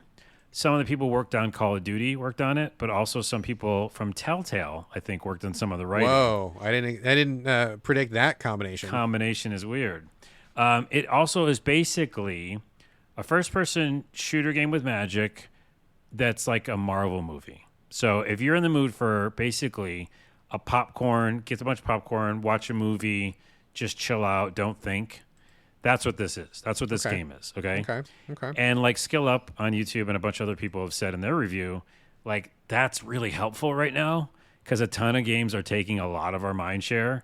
Yeah. And like Baldur's Gate, which I'll talk about, and other games, I'm like so invested in character and confused and frustrated and lost, like in Fort Solis, Yeah. And this one's like, no, just use these 3 magic spells and go blast things. And that's what this game is. So, yeah, you start out as a character who also, what was the other game I was just saying that didn't bring me in? What was the game that didn't bring me in right away, story-wise? I do not know. Oh. Are you talking about that one with the girl? Maybe, yeah. What is that game? The one that we just played where it was like, oh man, we're the worst podcast ever, dude. I can't. No, we're not. The one where the girl was going in the open world. Is that the one you're thinking of? I think so. Keep going. Where you had like the multiple menus of powers and you had the talking bracelet. Oh, Forspoken. No, Forspoken. no, No, not that one. No. Anyways, I won't remember right now. But there's another game recently that was supposed to be like all about story, all about bringing you in or whatever. And I wasn't invested.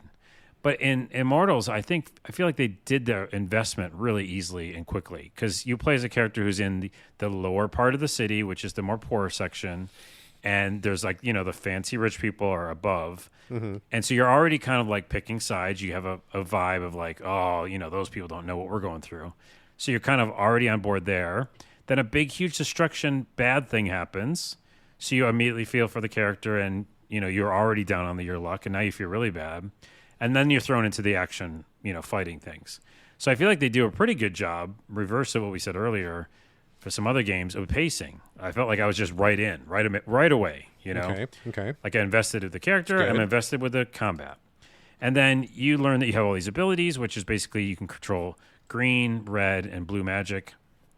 Blue is like a machine gun, and then red is like a shotgun. These are literally how they, work. Like close range is red, right? Boom. Yeah. And then green is that's how a shotgun goes. I love that shotgun. I wish they need to add that in whatever next the next Doom game. You should have a patch that says ba-boom when you shoot it. That'd be amazing. And then the green one, I don't know what the green one does, but I feel it's more long range. I want to call it maybe like a snipery one. Mm-hmm. So it's definitely got those like Call of Duty kind of vibes there, but it doesn't matter because it still feels like magic. There's also a whip move where you can like whip something and then bring it to you, get over here. Sure. And all of it just feels very intuitive. You cycle between them. And I've picked one that I like the most. There's obviously a skill tree for all of those different colors. And I just like the blue one better. So I'm just upgrading that. And I basically stay in the blue. And then I'll jump to another one if I need to. And then you traverse the landscape with kind of different ways. And you kind of keep gaining abilities. And that's kind of it. You're fighting bad guys. I won't go too much in the story, but there's not really much to spoil. It's just like you're fighting in this war of a bunch of bad guys. Sure. Well, so if I'm hearing you correctly, the takeaway that I'm getting from you, and please correct me if I'm wrong, is just like it's basically fantasy-styled first-person shooter with magic spells instead of guns, and that's kind of what you're doing? Yeah, and I think like what's that, Avowed? It's coming out soon, and some other ones. There's going to be more games that use magic than first person that are more RPG-ish. Mm-hmm. This is like basic shoot 'em up, Okay. It is definitely a first person shooter game. But what I was saying is that like it's nice to have because you don't think too much. And there's like a million like chests around everywhere and you're like shooting chests to get loot and you just feel like you can do this for an hour and then put it down. You know what I mean? Like just go in, blow up a bunch of things, get some chests. I assume it probably feels good then. You like the controls it feels great. And all that stuff. Okay. Yeah, again, they have like some really good development behind this and like years of experience of shooter games. It feels like that, There's some puzzles, but very few. They're all super simple. And it's just it wants you to just kind of get through this movie. And then I guess for some people who don't like cutscenes, I think you as well, there's a lot. Right. This is like watching a movie. Okay. Gotcha. And then you do a ton of action and then you watch a lot of movie again. So I think if you're in the mood for sitting down, popcorn Avengers movie, but you're also shooting things. That should be the box review. That's what this game is. If you feel like shooting things. Feel like shooting things and also watching an Avengers movie while eating popcorn and not thinking too much. That's what this game is. That is quite a bullet point for the back of the box, right? It is what it is. And also it's a nice escape from all the other, intense games I've been doing. Right. That's what that is. Cool. All right. Nothing there for me, but that doesn't mean it's not for other people. I don't know if you've ever done that in the podcast ever. You just go, all right, okay. Moving on. All right. Moving on. You will not play that game, I'm guessing. Zero interest in anything that you said on that one, so I'm going to pass on that. It's fun for me. Yeah, I mean, and that's the good thing about this podcast, right? It's horses for courses, different strokes for different folks. Yeah. Someone out there listened to that and they're like, yes, that is the game that I want to play, and they're going to play it and they're going to have a wonderful time because you recommended it, and that's great. But that game, 100% not for me, and that's okay too. Yep. So anyway, all right. Let me talk for a minute about a new game called Iron Danger, which is the funniest title ever. It is. It's goofy. I don't know. I don't know why they picked that title because there's probably a million other titles that would have made more sense than this one. So this is a very, very, very interesting experience. Iron Danger is. It must come from a small team. And by the way, it was in my queue. I took it out of the library because I learned about that mechanic that you're about to talk about. Yes. And it scared me away. So there's a mechanic about this game that's different. And you're going to talk about it right now. Yeah, I'm going to talk about it right now, literally right now. So Iron Danger is a kind of a top-down action RPG, more action than RPG, really. But it tells a story, and the story is just like, honestly, full disclosure, not great. You're like this girl who's in this fantasy land, and bad guys are coming, and whatever, it doesn't matter. The hook to this game is that they have a very incredibly interesting spin on tactics and about turn taking, sort of. What happens is you get into battle. There's a story reason for this. It doesn't matter. The point being, every time you get in, so when you're not in battle, you're walking around real time. You're walking around in this isometric perspective, picking up items and exploring houses and just walking around this little fantasy world, whatever, it's fine. But when you get into a battle, here's where the good shit comes in, the interesting shit. Everything stops when you encounter an enemy. It says like fight, and then everything stops. Immediately, your screen is divided into 16 heartbeats, which I find is already interesting. That's a new metric we haven't used very many times before, and I'm into it. So the screen gets divided up. It's a little bar on the bottom. It's divided up into 16 sections. You move around, do whatever you want to do, and as you're moving, the heartbeat meter moves to show how much time you're using. You can attack, you can dodge, you can cast a magic spell, whatever you want to do. And the enemies will respond appropriately. So let's say that you attack, like you're going to swing your sword. That happens in kind of a slow motion sort of a way. The enemy dodges, right? You miss. So you're like, oh shit, okay, I missed him. That sucks. So what you can do is you can stop the game, rewind your heartbeats, and the whole thing like rewinds like you're watching a video, like straight up rewind. Rewind time. And instead of doing the attack next time, you can be like, oh, I'm going to kick him next time and trip him rather than hit him with my sword. You kick the guy, he falls down, and then you can attack him, you kill him, right? So like in another situation, it might be you're being rushed by 3 guys. You get into this battle, 3 guys approach you, you're thinking, okay, I'm going to dodge left. But it turns out the guy over there's got a crossbow, he nails you. You die. But you don't die, you just rewind the heartbeats. Rewind until, it's like just like in like a VHS tape or something. Like you rewind it, you avoid the arrow, and you're going to be like, instead of dodging, I'm going to attack that guy instead. And so you interrupt his crossbow shooting, and you get past that part. So like each time you're getting into like a battle, you're kind of like step by step thinking, how can I avoid the next thing coming? What is the next thing coming? How much time will it take for this guy to swing his sword? Do I have time to dodge? Do I have time to block? What are you doing? And so it's fucking fascinating, dude. Like it's really breaking down into a micro level every movement that you're doing in these little battles that you have. And if you fuck up, no problem. Just rewind a little bit and do something different. Move, dodge, jump, block, cast a spell, do whatever you want to do. There's no limit to it. You can do it as much as you want. So like theoretically, you can get through every single battle without ever taking damage because you will eventually see what people are doing and responding to you in real time. And so you can rewind it and then stop the real time and go back and like do something different. It's fucking brilliant, dude. It's really super fucking interesting and brilliant. And I found it to be just really just like, I was really absorbed into like this like micromanagement of like, okay, I'm going to go left a little bit.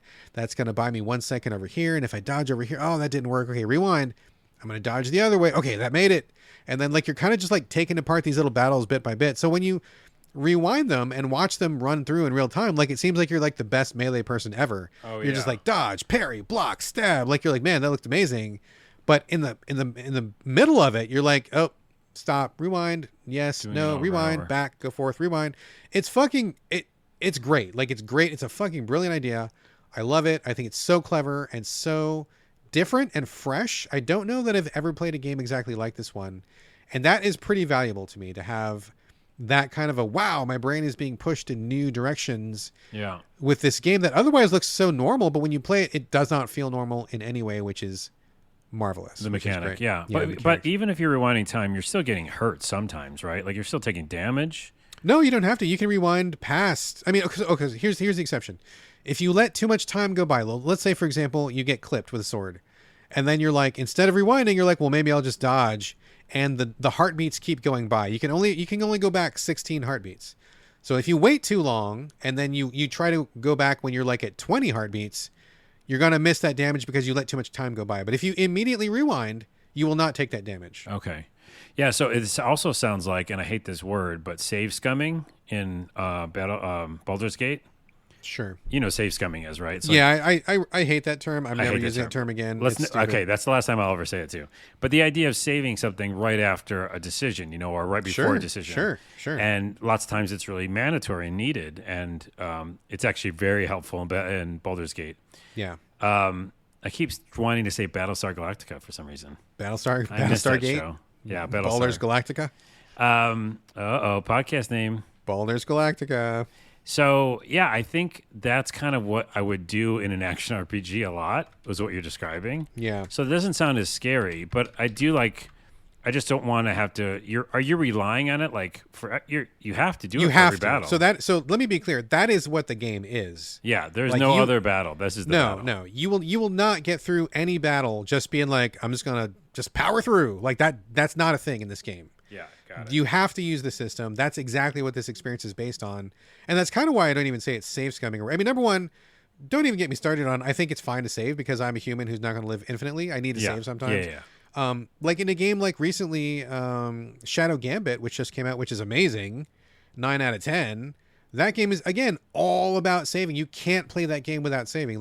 It's part of the story. It's part of the mechanics. They want you to save. It's part of the experience. Just like this game here, Iron Danger, you have to do the thing. Like, you cannot make it through without, you're going to fuck up like too many times. There's too many surprises. There's too many things you're going to think you're going to dodge. Like, you have to do it. There's no way other. So it is the game. It is the game. Saving and rewinding is the game. I think I still won't like it then. Weirdly enough. I don't think you will like it. I don't think you'll like it. And I'll tell you why. But I think it's really, like you said, it's very cool and different, which I like. Oh, dude. Speaking of idea alone, 10 out of 10. Brilliant idea. I fucking love it. But the problem with this game is like basically everything else. So like, I don't think the story is interesting at all. I think everything, like production-wise, it's really rough. I can tell it came from a small team. This team is brilliant. They've got some extremely smart people on their team, and I want to give them $5 million to be like, hey, I love you guys. I can clearly see you've got good things ahead of you. I need you to have $5 million so you can make a better game, because they just need like better graphics. They need better collision. I was getting hung up on some geometry, like walking around the levels. And when you add a second person, your party never grows larger than 2, which you might think, well, that sucks. I'd like to have a bigger party. No, you actually wouldn't. Because it is a lot of work managing one person, and then you throw a second person in the mix. You're doing a lot of managing, and sometimes things get really weird because if person A does something, it changes, enemies react to that, and then the thing that you planned for person B is no longer valid. You got to go back and change plans for them. Like it's a lot of micromanagement. So like even like a 2-on-2 battle, it can take you like 15, 20 minutes of like, okay, wait a minute. No, this didn't work. Go back. Oh, this guy's over here now. Okay, wait, change this. Go back. Like, it's fun. It's fucking fun. And I love it.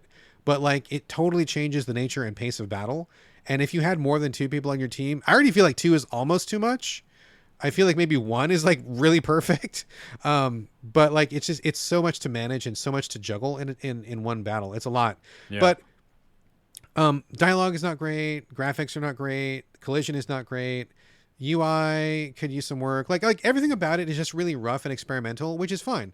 I get where they're going. This is an amazing first shot at this idea, and I really want them to take this exact same idea and just iterate, dude. I bet the second time they use this idea, it'll be fucking killer. Like, it's such a great idea. But everything else about the experience was just too rough for me. Like, it was really frustrating to do some of the, get stuck on a log, or like my guy got clipped into something, or my guy fell through the world, and it's just it's not quite there in terms of production, which is a shame. But if you like turn-based tactics or this kind of stuff, if anything I've said sounds interesting, definitely worth an examination. I don't know that you're going to play it all the way through, but when you see what they've done, you're like, wow, this is really fucking interesting. So yeah, cool idea. Very cool idea. But yeah, it just needs like $5 million more bucks and maybe another year of production. So, all right. Last game of the show. I think it's probably worthwhile to circle back to Baldur's Galactica 3. Yeah. Everybody's still playing it. Everybody's still talking about it. I get a ton of people asking me, when am I going to play it? And my answer is when it comes to console. Which is very soon, like in a week or something. Yeah, very soon. So I'm planning to jump in when it hits console. So I'll probably have some stuff to say about it then. But let's circle back since it's like the hot topic du jour, Carlos. I know you've been making a lot of videos.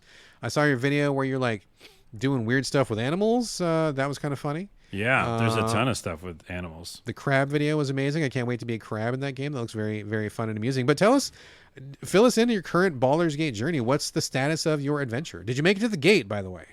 Oh, I actually made it to the gate of Baldur's Gate. The literal Baldur's Gate. Yeah, the actual gate to Baldur's Gate. Did you go inside? No, I can't yet because there's complications. Oh, no. The biggest issue that I have for the last few weeks, which I haven't talked about in the show, is that, and maybe I did talk about in the show, I think back to the pacing issue. This is an amazing, I'm not going to cover it again, but it's a D&D inspired RPG by Larian Studios, who made Divinity Original Sin. It's like Divinity Original Sin 2, but with D&D. Yes. Done. Okay? Yes.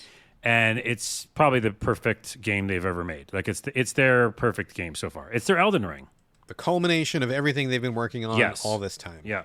Unlike the Armored Core, the culmination of Armored Core games, that is not what that is. No, it is not. This is the perfect kind of like turn-based RPG, very specific there, because it's your thinking man's RPG, thinking woman's RPG, thinking person's RPG. Thinking person's RPG. And so it just feels like everything's done right. It finally got a really good patch, by the way, which there was a lot of kind of bugginess that we all just dealt with. We being everybody who played it on Steam, because that's where it came out first. And now it's a little more stable. But the biggest issue I had with it, with all that praise out of the way, is the pacing again.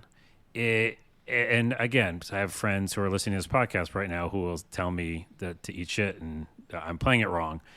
But in general, you and I have played every RPG ever. The whole idea is they put a lot of bosses and really, really difficult battles that do spike at some point quite a bit in front of you getting to this Baldur's Gate. So Baldur's Gate is the last act of the game, the very last thing. And there's a ton of adventures to have in Baldur's Gate. Yeah. But you can't get to them because they put all this stuff in front of it. And It feels very much like that. I think it was from Simpsons or something. What's the phrase? Wait for it. Wait for it. Yeah. I think it's Simpsons.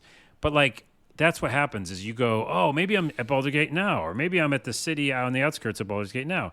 No, you got to go to the underground. You have to go beat a boss. After the boss, there's another boss. I just kept doing that wait for it thing that I was very frustrated. And what I did is I went to the YouTubes and I found a cheese method for one of those bosses where you could just knock him off a platform and he's dead forever. I did that. Question for you real briefly. I don't mean to derail you. Yeah, no, and by the way, that reminds me of Elden Ring when I did that with Elden Ring boss. Well, something I was going to ask you, I'm not really following up on, I'm trying to go into it like as cold as possible, which is kind of impossible because everybody's talking about it. We're talking about it here on the show. So I'm going to know certain things, but I'm doing my best to like not read up on things. And I kind of want to go into it green, right? But I did see a news article come through saying that there was a patch. I don't know if this is the same patch you're talking about, but they actually buffed some of the bosses. And I'm like, wait a minute. I remember Carlos telling me that the bosses were too hard or that they were shitty or cheap, but I heard they buffed a bunch of bosses. Did you find that? I don't know. I'm past them. I'm past all of them except this last act. Okay. So, and now I'm just having fun because, again, pacing wise, and you'll see this, they build so much like difficult material and landscape. You can't even like get away from like an open world game or an Elden Ring or whatever. You can go to another place in the map, right? Yeah. This is like, no. They're all gated. It feels like a D&D campaign to its credit, but it's like, okay, now go do this huge section. You can go back and forth a little bit, but in order to go to further in the game, in the campaign, you're going to have to beat this whole section, you know? Right. So I just think the pacing's wrong, in my opinion.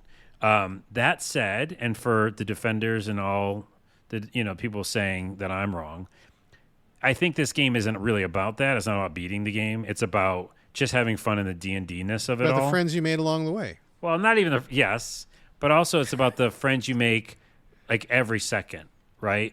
It's like you go to the next town and do all of the things there, you know? It wants you to basically do all of the things. Right. And I think all of the kind of fun weirdness that happens in the turn-based encounters is the game.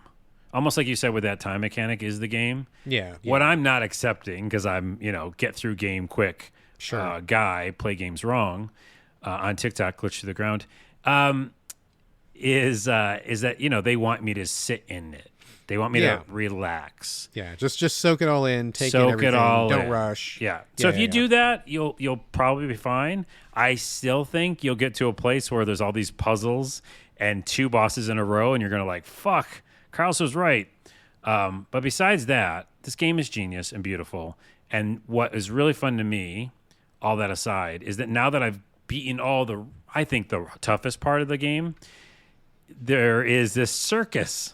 It's a fun little circus outside of Baldur's Gate. And all this fun content's there. And not just like fun content, but more battles and more side missions and things to just do. And so now I'm officially sitting down in it and just not in a rush to get to Baldur's Gate. Because it's right there, by the way. I could see it, Yeah. And by the way, they did gate that as well, pun intended.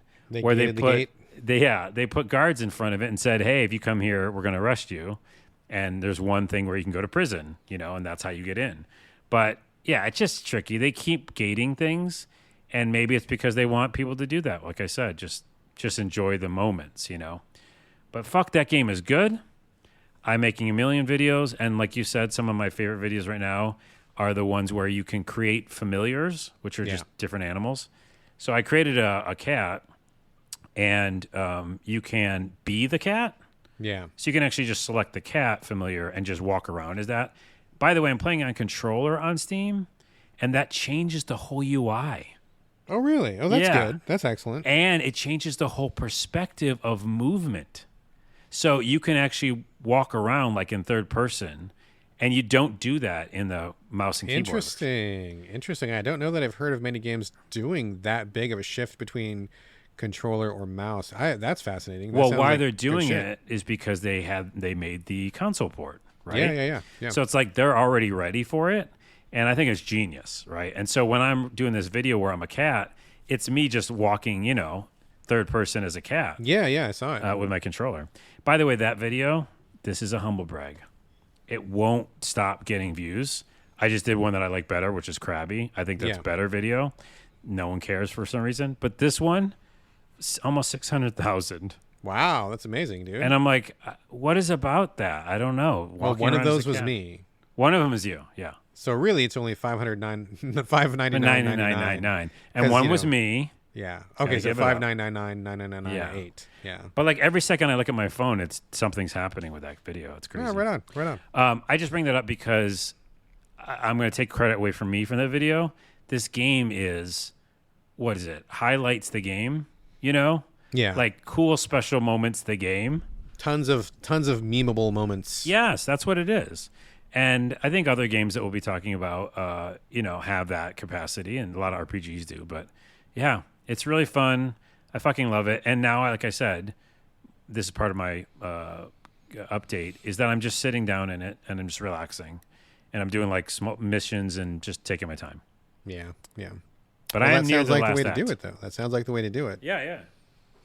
All right, Baldur's Gate 3. Sounds like Carlos is having a great time making crab videos. I'm looking forward to getting into it. I know. I'm excited. Yeah. I gotta be honest with you, dude. I am a little bit scared because I have played the previous Larian works, and sometimes I really click with them really strong, and sometimes I don't. And what was the one they did right before this? It was Divinity Original Sin 2. Yeah. I feel like that one I kind of bounced off a little bit. I want to go back and give it another try, but now here's Baldur's Gate 3, so I guess I might as well play this one first. So we'll see. I'm definitely interested. It's definitely in my wheelhouse for the most part, so we'll see how it works on console. But you've given me good hope with that word of different perspective, different UI. That sounds like they're really pouring a lot of resources into it, which is great. They really are. They spent so much time on it. This brings up two quick points before we leave it, okay? Yeah. And then we're done. Yeah. Is one, I bounced off Original Sin 2 as well. I think, and we can like look back at this later and say, Carlos was right. People are going to say no. But I think they have a pacing problem because that's what I felt in Original Sin 2. I felt like they were these walls, literal walls.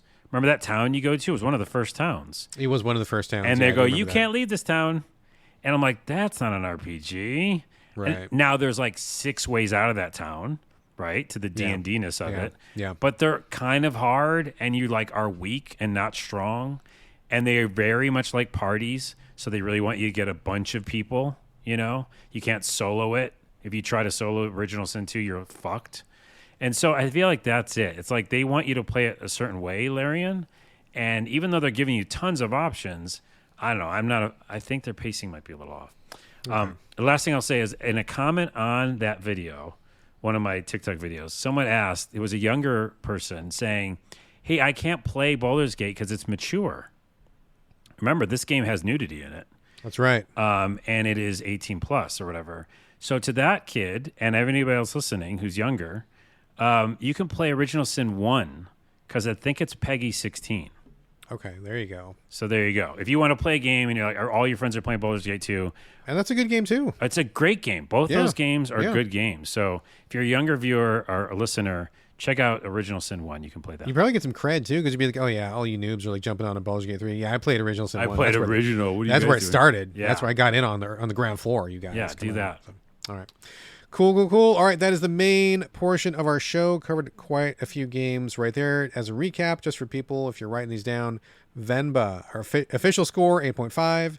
Save Koch, Fort Solis, Armored Core 6, Immortals of Aveum, Iron Danger, and Baldur's Gate 3. Couple things before we go, non-game related, tangential perhaps, other random stuff. I've got a couple things, Carlos. You got anything non-games related? Just real quick, I'm watching Disenchantment. I feel like you don't like it or you do. No, I watched the whole thing, dude. We loved it, yeah. Well, it's not. It's still, there's a new season coming out right now. Yeah. Is it out now or when is it coming out? September 1st. Okay, we are caught up, basically. You saw part 5 then. You saw everything that is out, okay. we've watched, yes. I'm watching part 5, which is the last part right now. Yes. Before the new one. And I had a couple episodes of part 4 that I hadn't seen. And I was like, what? Oh, man. So those last 2 episodes are great. Yes. In part 4. And that got me excited to keep going with it. I don't know what happened, but in part 4, in general, the writing got better. And some of those jokes are like laugh out loud. Oh, dude, yeah. To me. Sure. Yeah. Because I feel like the first couple seasons were slow. And I think we even said that on the show. But man, oh man, is it picked up. And I just think the writing's better now. Oh, dude, I love Disenchanted. I love, me and my son both Disenchantment. watched it. I'm sorry, Yes. Disenchantment. Yes. Loved it so much. In fact, we're planning a replay.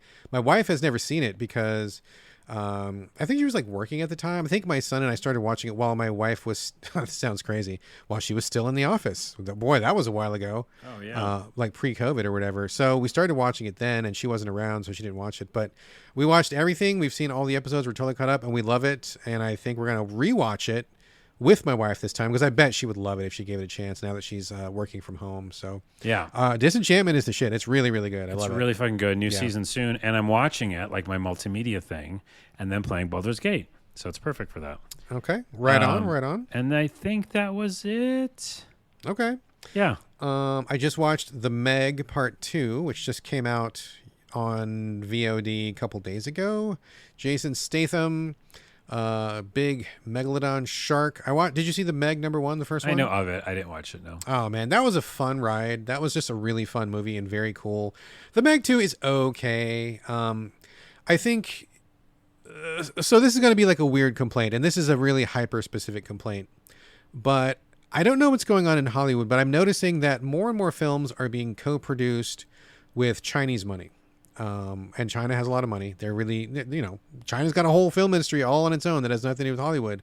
But I'm noticing that more and more, some movies, I mean, I don't know if they're like not able to be greenlit without the Chinese investment or what's going on, but it does definitely change the tenor of a film in certain ways. This one had really heavy influence, and I'm not saying it's a bad thing or anything. I'm not trying to sound racist at all, but it's like the sensibilities of a Chinese audience, I think, are very different than one of an American audience. Not that that's good or bad. I think it's just different. And that's true of any country, right? Like you go to India, Indian movies are different. You go to Russia, Russian movies are different. Like that's just a thing, a fact, right?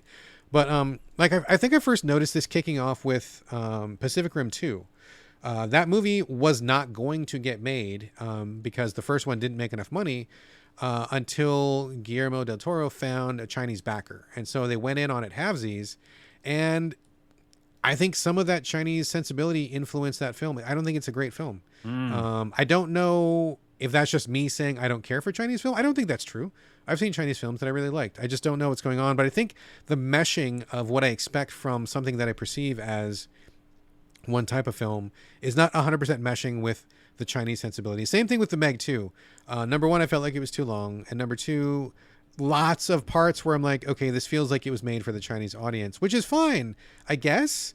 If you're, it just feels like not the movie that it would have been if not for the Chinese backers. And I don't know, maybe I'm just coming off as a real racist asshole or something, but I just feel like it really changes the flavor of a film. I didn't enjoy this one as much. It was okay. I mean, I like any movie with Jason Statham. He's like one of the good guys in my book, where I basically enjoy every movie he ever does. He's just a likable guy. I like his action. It just felt like too nice. That it sounds ironic to say, and this is not a pun, but I kind of feel like the teeth were taken out of the Meg 2. There wasn't as much blood as I expected. Not as many scares. Not as much. It was just kind of watered down a little bit. And I noticed that's a common thing with a lot of Chinese films. So I'm sure I'm going to get a bunch of hate mail for that. I'm not racist. I'm not trying to be anti-China in any way, but I just feel like this trend in filmmaking is something that I'm noticing, and I wonder if other people are noticing that as well. So. Well, no, there's just certain rules, though, in China that we don't have. Yeah. And so there's movies and media that is made to adhere to it. That's just a reality. So. Yeah, I'm definitely feeling the Chinese influence, and I don't know that it quite works in some of these films. But all right, anyway, it was still, I've seen worse. That's for sure. The other thing I want to say real quickly, I talked about me watching Beauty and the Beast before, right? The one from the 80s with... Yeah. My wife and I just finished season 1. And I got to say, Beauty and the Beast season 1 is like Blue Balls the show. Like, it is so fucking crazy where, if you don't know, if you haven't seen it, Explain yourself, because that's confusing to me. I will definitely explain myself. Linda Hamilton plays Catherine Chandler, I think her name is, and Ron Perlman plays Vincent, who is like a half man, half lion. He lives in the tunnels under New York. The show starts off with him just being kind of like a homeless encampment underneath Central Park, but as the series goes on, it gets more and more magical, and it becomes eventually like this like entire underground mystical medieval world underneath New York. They really lean into it, which I think is cool. But the problem with the show is you got to remember the time it was created. It's created like in the late 80s, maybe mid to late 80s. And Ron Perlman looks like a lion. Looks like a lion dude. He's got like lion features, lion's mane. And so they were really scared to have Linda Hamilton, who looks like a human woman, kissing or being romantic with this guy because bestiality or weirdness, or like he's like an animal. That's fucking gross and weird. And like, obviously we know that's not a factor for most people, because you go online and like furries is like a thing. Anthropomorphism is a thing. I mean, you can't get away from like bunny girls and cat girls, and like it's like a thing everywhere. No one gives a shit. There was animal people in a game you talked about today. Yeah, exactly, right? So like, but back then you can tell that they're very scared of it, because they talk about their passion and their love for each other, and like they complete each other and their soulmates and stuff. And yet, for like half the show, they just like look at each other longingly from about 6 feet apart. That's as far as they were gonna go, right? Yeah. And then like later on, towards the end of the show, they start hugging a little bit. And the first time they hug, I gasped. I'm like, oh my God, they're touching. What the hell? Because it's been so crazy they haven't touched. And in the spoiler for a show that's like 40 years old, I guess. In the very last episode of season 1, they quote unquote kiss, but it's only like their shadows. You can't see their faces. It's just like the shadows. And I was like, oh my God, they're kissing. I looked to my wife. I'm like, holy shit, they're doing it. But like, the crazy part about this series is they often say, we can't be together. Vincent's world is underground and he's half a lion, and I'm a rich woman from New York and we can't be together. And I look at my wife, I'm like, why the fuck not? Like, he can live in your apartment. No one would notice. You could go live with him in the underground. No one would care. What is the barrier here? There's nothing. There's no barrier. Yeah. The only barrier is the CBS Standards and Policies Department saying you guys can't shack up. But, like, it's dumb because they constantly pine for each other, and yet literally nothing is keeping them apart. It's the weirdest disconnect mentally, like, ever. That sounds not fun to me. Yeah, it's like Blue Balls the show because they never I get it now. They don't kiss, they never do anything. And it's funny too because I didn't realize this. I don't know if I mentioned this, but George R.R. Martin is the producer of the show. Did you know that? No, I didn't. He was doing this before he was doing Game of Thrones. He even guest stars in the first episode. Oh, that's funny. He is fat homeless guy in the first episode, and I'm like, that's George R.R. Martin. And then the credits roll. I'm like, yep, that was him. That was he looks exactly the same. It's fucking hilarious. Anyway, Blue Balls the show. We're still liking it. We're still watching it. We're going to watch the whole thing. It's really interesting as an artifact from the 80s in many ways. So there you go. You always make me want to go back to watch 80s stuff, though. That's cool. I do man. get the inspiration to do that. Me and the wife are going through it right now. Nostalgia for sure. Yeah. So, I have one more thing I watched. All right, go for it. I forgot this because there's this one theater I go to, not very often, but it's the iPick, and it's this thing where I think I told you, it's where I saw Nope. It's these little cubicles that you get to sit in. So Never heard of it. You don't sit next to people. You kind of sit in your own little cubicle. All right. Anyways, it feels really cool, and it's this COVID era still happening. It makes me feel better about it. So anywho, I went to see Oppenheimer finally. Oh, okay. Just How was it? because all the rage or whatever. And yeah, I think that my short answer is there's parts of it that are really fucking brilliant's the wrong word, but amazing. There's parts of it that are amazing. In the filming of it, the cinematography, the sound, the choices he makes to do certain edits and stuff. There's literally a section in the part where a section of the movie that feels like an homage to David Lynch. Okay. Where, and in my opinion, David Lynch is better than Nolan, but or different, but also better. And it's like, yeah, it feels like an homage to kind of that kind of a film. But the only problem is it's super long, like 3 hours. Oof. And generally, like a Blade Runner, a couple other games like movies like Dune, I was just all in, and I didn't even see the time. Right. If it's good enough. Yeah. But this one I did because the last act is about what's it called? A trial. Mm-hmm. And there's no stakes to the trial. Oh, really? All the stakes are the atom bomb, right? The hydrogen bomb, all this other stuff. And the beginning of the book or beginning of the movie. You were Mr. Multimedia today. I know. Well, there's a reason why I just did that mess up. Is because the beginning of the movie is about Schrödinger and Niels Bohr, and they're talking about scientists and Oppenheimer and physicists and talking about how reality isn't real and blah, blah, blah. And I'm looking over at my buddy going like, this is my life. This is my world. I love quantum physics. And Einstein's in it, by the way. And I'm like, oh, man. And I'm just getting real excited because it's produced well and it's about quantum physics. Yeah. But then it shifts. It's obviously about the bomb. But then it shifts again and it's about a court case. So it's like they fucked up, pacing. You should make this episode called Pacing, Pacing, Pacing. Pacing is so important. Because then I'm lost and I don't care anymore. And we had like 20 minutes to go in the film. And I was like, or maybe even half an hour. So I think it's too long. And they should have focused more on the science of it because that is really fascinating. And the bomb is fucking terrible and fascinating. So parts of it were really good is my answer. But I said book just now because right before the movie, I picked up a book. I'm about to start it today. It's called The Universe in a Box, Simulations and the Quest to Code the Cosmos by Andrew Potznin, which is Pontzen. And so I'm excited about that book. All right. Well, I haven't seen Oppenheimer. I don't think I'll probably watch it. It doesn't sound like my jam, but I have seen a lot of the chat afterwards from people who feel like it's kind of lionizing him a little bit too much. Like they don't go into the other aspects. I get that the movie can't be about lionizing is, remind me again. Like where you're like playing him up like really big, like he's kind of like this interesting. You're taking away all the bad stuff and just focusing on only the good stuff, right. Or like kind of putting him up. I haven't seen the movie, I can't say for myself, but a lot of people in my feed and a lot of discussions I've seen have been like, yeah, but you didn't talk about all the bad shit that happened and all the awful stuff that went into the reality of it, but that you didn't really even touch on in the movie and stuff like that. So I don't know. They touch on a couple bad things. Do he they? did, though, okay, for sure. Yeah. Well, I haven't seen it. Probably not my jam, but there are a large number of people out there who are unhappy with that film for that reason. But I can't say. I'm just throwing that in there just to stir the pot. So Yeah, and besides that, I think more importantly is the film too long and is it good, right? Like, is it There you made go. well? Yeah. It's made fucking great, and it's too long. That's my opinion. So There you go. There you go. All right, folks, that is it. The show is over. Thank you so much for joining us. Thank you so much for listening. As always, we'd love to get your questions and comments. Hit us up, sovideogamespodcast@gmail.com. Hit us up individually as well. Carlos, where are we sending your traffic this week? glitch to the ground, and you can just do GTTG, and you search that anywhere now, pretty much. It's because Like of all TikTok, these views. Instagram. Yeah, TikTok, not Instagram, TikTok, and YouTube. If you search for GTTG, So if you Google it, it'll come up. and you Google it, it comes up. Yeah, like because we've got enough views. I just hit 1 million views. Nice. On There TikTok. you go. So yeah, just search for that and look at all my dumb videos. All right, there you go. As for me, basically on every platform, but mostly Twitter, Instagram, and a little bit of Blue Sky these days. It's my name, BradGallaway, all A's, no O's.